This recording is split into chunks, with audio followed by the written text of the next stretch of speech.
Scene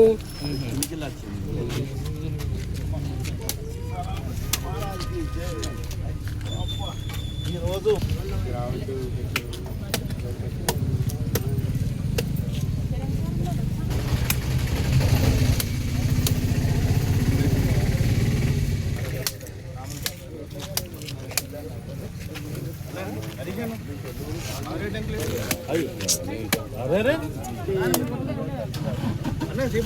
అంటే ఉండదు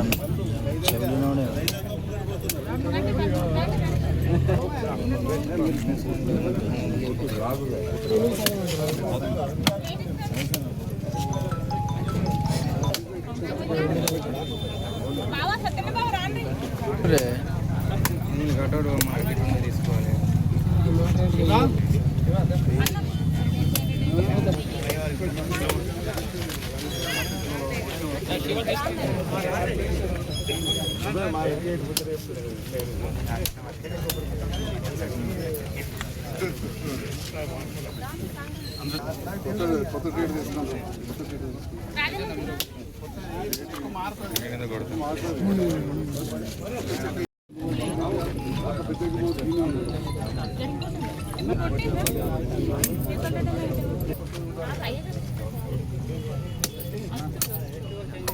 వచ్చింది మీరే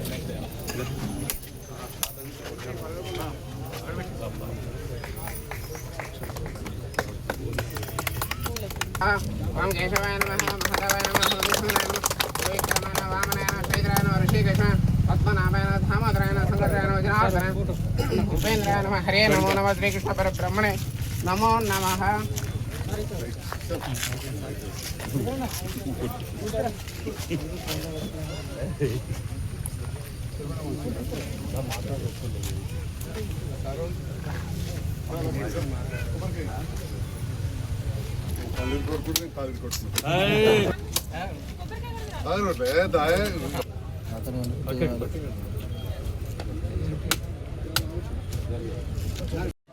ఓం శతమానం భవదేశతమైశ్వర్యంతం దీర్ఘమాయస్తేజోపష్టమాన్ భవైమేత్రియే వక్షస్థలే ప్రమోదయమానే విరాజమానే పుత్రే పౌత్రే దీర్ఘాయ వర్ధంతాం శతం సంవత్సరం దీర్ఘమాయుః. పనులకు ఇచ్చేసిన మన ఎమ్మెల్యే సంజయ్ అన్న గారికి, మున్సిపల్ కమిషనర్ స్పందన మేడం గారికి, మున్సిపల్ సిబ్బందికి, మా వార్డు సభ్యులకు అందరికీ నా యొక్క నమస్కారం తెలియజేస్తూ పత్రికా విలేకరులకు కూడా నా యొక్క నమస్కారం తెలియజేస్తున్నాను. మా వార్డులో చాలా అభివృద్ధి పనులు మేము 5 సంవత్సరాలలో చాలా అభివృద్ధి పనులు జరిగినాయి. అందులో ముఖ్యంగా చెప్పాలంటే 3 పార్కులు అభివృద్ధి చేసినాము. ఒకటి అమరవీరుల స్తూపం, ఒకటి హౌసింగ్ బోర్డు పార్కు, ఒకటి లింగం చెరువు. దాంతో 2 జిమ్ములు, ఒకటి అమరవీరుల స్తూపంలో ఒక జిమ్ము, మన రామాలయం పక్కకు ఒక జిమ్ ఏర్పాటు చేయడం జరిగింది. అట్లనే 12 రోడ్లు ఏర్పాటు చేసినాము. 14 డ్రైనేజీలు అయిపోయినాయి. ఇప్పుడు ఒక 4 డ్రైనేజీలకు భూమి పూజ చేయడం జరిగింది 1,20,00,000తోని. ఈ అభివృద్ధి పనులకు ఏంటంటే మనం ఫస్ట్ కలెక్టరేట్ ముందట జరిగిన అభివృద్ధి పనులకు ఫస్ట్ శంకుస్థాపన చేయడం జరిగింది. దాంతో స్టార్ట్ అయిన పని ఇప్పుడు హౌసింగ్ బోర్డులో ఏ ఒక్క రోడ్డు కూడా ఆగిపోలేదు. ఏంటంటే ప్రతి పాత హౌసింగ్ బోర్డు అయితే మొత్తం కంప్లీట్ చేసినాం, ఒకటే గల్లీ మిగిలింది. ఇక్కడ మన మెర్జుడైన దరూర్ మెర్జుడైన విలేజ్ ఉన్న దానిలో ఇప్పుడు అపార్ట్మెంట్లు అయినాయి, కొత్త ఇళ్ళు అయిన దగ్గరనే ఓన్లీ డ్రైనేజీలు రోడ్లు లేవు. అవి కూడా మా సంజయ్ అన్న సహకారంతో అభివృద్ధి చేస్తామని చెప్తున్నాము. ఈ మన సంజయ్ అన్న మున్సిపల్ సిబ్బందికి, మా ఎమ్మెల్యే సంజయ్ అన్న గారికి, మన 9th వార్డ్ అంటే ఒక ప్రకృతికి నిలయం. ఏంటంటే మన వార్డులో ఎన్ని చెట్లు ఉన్నాయో మన ప్రతి ప్రోగ్రామ్ అయినా మన వార్డులో చెట్లు పెట్టడం జరిగింది. ఇంకొక 15 రోజులలో కూడా మళ్ళొకసారి చెట్లు పెట్టే కార్యక్రమం కూడా కమిషనర్ మేడం గారు ఏర్పాటు చేస్తారని చెప్తున్నాము. మన వార్డ్ అంటే ఏంటంటే పొద్దున్న లేస్తే వాకింగ్ ఎంతో మంది వస్తారు. ఎక్కడెక్కడో దూర ప్రదేశాల నుండి వస్తారు. మనకి గ్రౌండ్ అయినా జిమ్ములైనా ఎంతో ఉపయోగకరంగా ఉన్నాయి. దీని ద్వారా మాకు సహకరించిన మా వార్డు పెద్దలందరికీ మన శిరస్సు వంచి నమస్కారం తెలియజేస్తూ, నాకు దీనికి సహకరించిన మా ఎమ్మెల్యే సంజయ్ అన్న గారికి మరొకసారి శిరస్సు వంచి నమస్కారం చేస్తూ, నాకు ఈ అవకాశం ఇచ్చిన పెద్దలందరికీ నమస్కారం అని చెప్పి చెప్తున్నాం. సో మీ సెల్ఫ్ హెల్ప్ గ్రూప్ మహిళలు కూడా చాలా మంది వచ్చినారు. సో వాళ్ళకు కూడా విన్నపం, మీకు చాలా టార్గెట్స్ ఉన్నాయండి. బ్యాంక్ లింకేజెస్ కావచ్చు, కామన్ ఈ స్ట్రీట్ వెండర్ గ్రూప్స్ ని మీరు నమోదు చేయడం కావచ్చు, ఇట్లాంటి వాటి అన్నింటి మీద కూడా మీకు అవగాహన కల్పించడానికి మీకు ఎప్పుడు ఆర్పి మీకు అందుబాటులో ఉంటారు. అండ్ మా మెప్మా సిబ్బంది కూడా ఉంటారు. ప్రభుత్వ స్కీమ్ల గురించి మీకు ఎట్లాంటి ఇన్ఫర్మేషన్ కలగాలన్నా ఇప్పుడు ప్రభుత్వం కొత్తగా మనకు మీకు అందరికీ తెలుసు 9th వార్డు మీద మనం ఎట్లా మాట్లాడుకున్నా ఒక ప్రత్యేక శ్రద్ధ అనేది పెట్టడం జరిగింది. మనం ఇదివరకు కూడా వేరే డెవలప్మెంట్ కార్యక్రమాలు కూడా గతంలో అటెండ్ చేయడం జరిగింది, నేను జాయిన్ అయిన తర్వాత కూడా.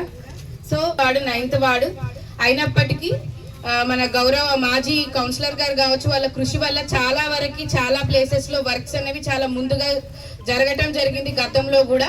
ఇప్పుడు కూడా మీ అందరి యొక్క సహకారంతో, ఈ యొక్క కాలనీ వాసుల అందరి యొక్క సహకారంతో చాలా ఫాస్ట్ గా మనం పనులు చేసుకోగలుగుతున్నాం.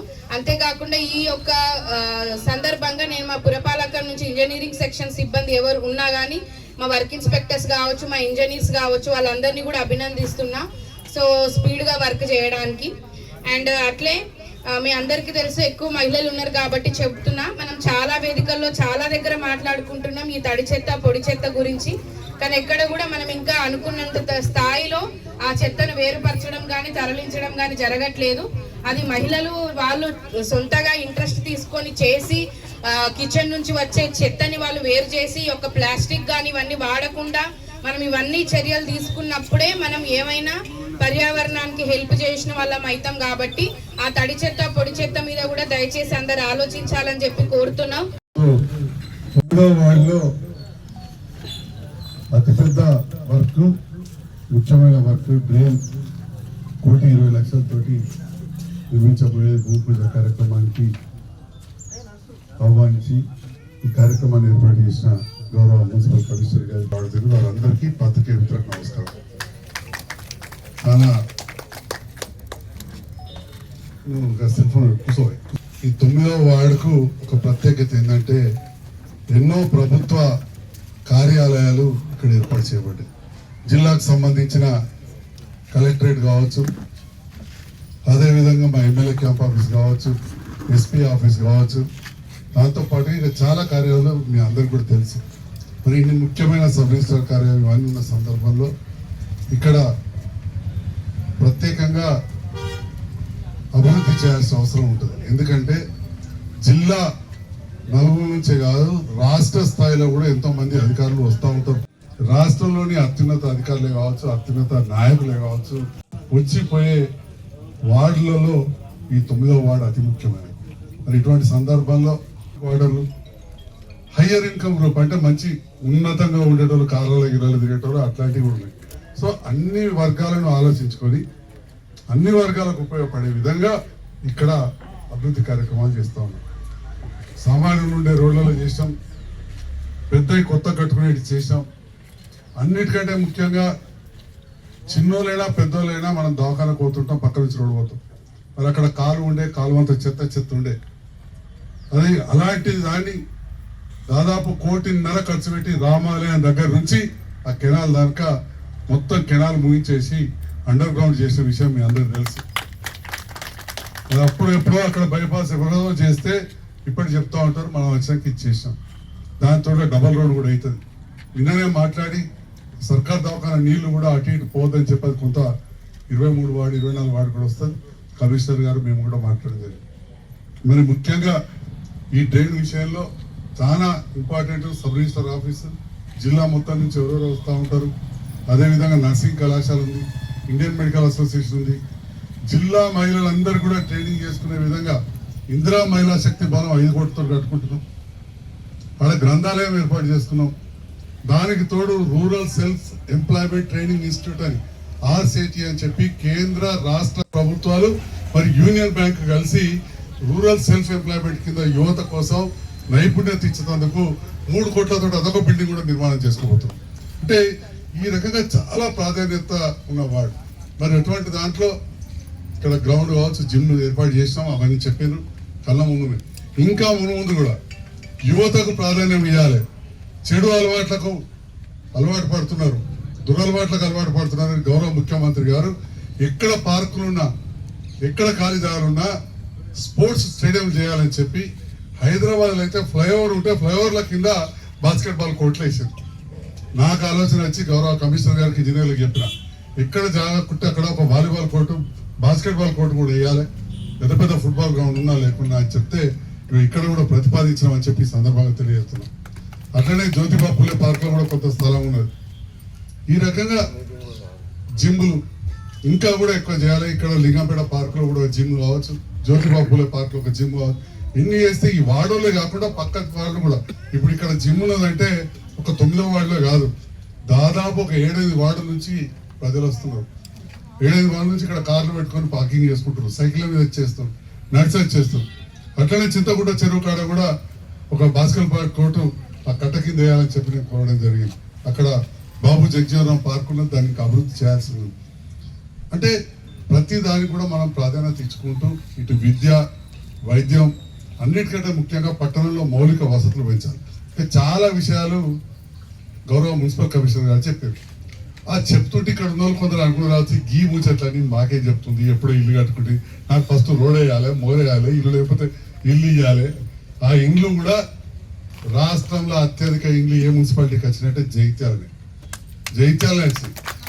అప్పుడు కొందరు మంత్రులు రాష్ట్రం నుండి కావచ్చు, ముఖ్యమంత్రి నుండి కావచ్చు, ఎంపీ నుండి కావచ్చు, కానీ మీ సహకారంతో గెలిచిన నేను, అప్పుడున్న నాయకుల సహకారంతో నిర్మించడం. తర్వాత ఈ కొత్త ప్రభుత్వం వచ్చిన తర్వాత ఇప్పుడున్న గృహ నిర్మాణ శాఖ మంత్రి శ్రీ శ్రీనివాస్ రెడ్డి గారిని కలిసి 34 కోట్లు తీసుకొచ్చి మౌలిక వసతులు చేసాం. మన దరు క్యాంప్ లో కూడా 60-70 మందికి వచ్చినాయి, ఇంకా ఒక 30 మందికి వచ్చేటివి ఉన్నాయి. అదేవిధంగా ఈ ప్రాంతంలో కొంతమంది ఈ సీ టైప్ క్వార్టర్లో వీటిలలో 30-40 ఏళ్ళకి వెళ్ళిన వాళ్ళు ఉన్నారు. వాళ్ళలో అరువులకు ఖచ్చితంగా ఇంగ్లీష్ ఇచ్చే కార్యక్రమం చేస్తాం. చాలా విషయాలు ఇప్పుడు అన్ని అయినాక అందరు మాట్లాడుతున్నారు. ఒక్కటి మాత్రం చెప్తా ఉన్నా, ఇంకా 450 ఇళ్ళు ఖాళీ ఉన్నాయి. ఇక్కడ చాలా మంది ప్రజాప్రతినిధులు, పాత్రికేయులు. మొన్న ఒక 400 సెలెక్షన్ అయినాయి, ఇంకా 450 కాదు. అర్హులైన వాళ్ళు ఉంటే తప్పకుండా ఇస్తారు. అంతకుముందు ఇందిరమ్మ ఇండ్లు వచ్చినాయని చెప్పి కొందరు అనర్హులుగా ప్రకటించబడతారు. అవి కూడా తీసేయాలని చెప్పి నేను మంత్రిని, అదేవిధంగా ఈ జిల్లాలో ఇప్పుడున్న వాళ్ళలో సీనియర్ మంత్రి శ్రీధర్ బాబు గారిని కూడా నేను ప్రత్యేకంగా కోరినా, హౌసింగ్ మినిస్టర్ కూడా కోరినా, ఇంకా వేరే నాయకులు కోరుతున్నారు, అది మీరు టీవీలో చూస్తున్నారు. మొన్న అడ్లూరు లక్ష్మణ్ కుమార్ గారు ఇప్పుడు మన జిల్లా నుంచి మంత్రి అయిన వారికి కూడా చెప్పినాం. అంతకుముందు ఇందిరా బిల్లు ఇచ్చిన వాళ్ళకి మరి అక్కడ లేవు కాబట్టి ఏదైనా జీవో సడలించి వాళ్ళు కట్టుకోలేదు కాబట్టి ఎప్పుడైనా బేస్మెంట్లు కట్టినా అవి కూలిపోయే పరిస్థితులు ఉన్నాయి. 17 ఏళ్ళు 20 ఏళ్ళు ఇచ్చి పెట్టడానికి ఏముంటాయి? 17 ఏళ్ళ కింద మేము అప్పుడు కట్టుకున్నాం అంటే అవి ఉంటాయా? మొత్తం చెట్లన్నీ పెరిగి ఎక్కడికెక్కడ కూలిపోతున్నాయి. మనం ఆడగట్టలో పోతుంటాం, మోరి పక్కకు ఒక చెట్టు పెరిగితే ఆ మోరి అంతా ఊలిపోతూ ఉంటుంది, అంతటా కనబడుతుంది. నిన్నెక్కడ కొబ్బరికాయ కొడితే కూడా కనబడదు, అంతటా కనబడుతుంటాయి. కాబట్టి అక్కడ కూడా చుట్టుపక్కల అన్ని చెట్లు పెరిగి ఆ పునాదులు అన్ని లేచిపోయినాయి. అంతేనమ్మా, పునాదులు లేచి ఆ చెట్లు సాగు చేయకపోతే సగం పునాదులు కలిపోయాయి. 17 ఏళ్ళకల్లా లోన్లు లేవు కాబట్టి వాళ్ళకు కూడా, ఎందుకంటే వాళ్ళు అరువులే చాలా మంది, కొందరికి అనర్హులకు అప్పుడప్పుడు వస్తుంటే తీసేస్తాం. మనం డబుల్ బెడ్రూమ్ వచ్చినాక కూడా కొంతమందికి దొంగదారులు తెచ్చుకుంటే క్రిమినల్ కేసు పెట్టించి జైలుకు పంపించిన. ఇండ్లు దొంగలద్దాలు పోతే క్యాన్సిల్ చేయించిన, 60 ఇండ్లు క్యాన్సిల్ చేయించిన. అవి ఇప్పుడు మన పేదవాళ్ళకి వస్తాయి. కాబట్టి అందరికీ శాసనసభ్యునిగా పేద వర్గాలకు అండగా ఉండే విధంగా చేసుకుంటూ మరి జగిత్యాల పట్టణాన్ని మనం అన్ని మౌలిక వసతులతో అభివృద్ధి చేసుకోవాలని, ఇలా రాష్ట్రంలో 141 మున్సిపాలిటీలు ఉంటే అత్యధిక నిధులు ఏ మున్సిపాలిటీకి ఇచ్చారంటే గౌరవ ముఖ్యమంత్రి రేవంత్ రెడ్డి గారు జగిత్యాలకు ఇచ్చిండని చెప్పి సగర్వంగా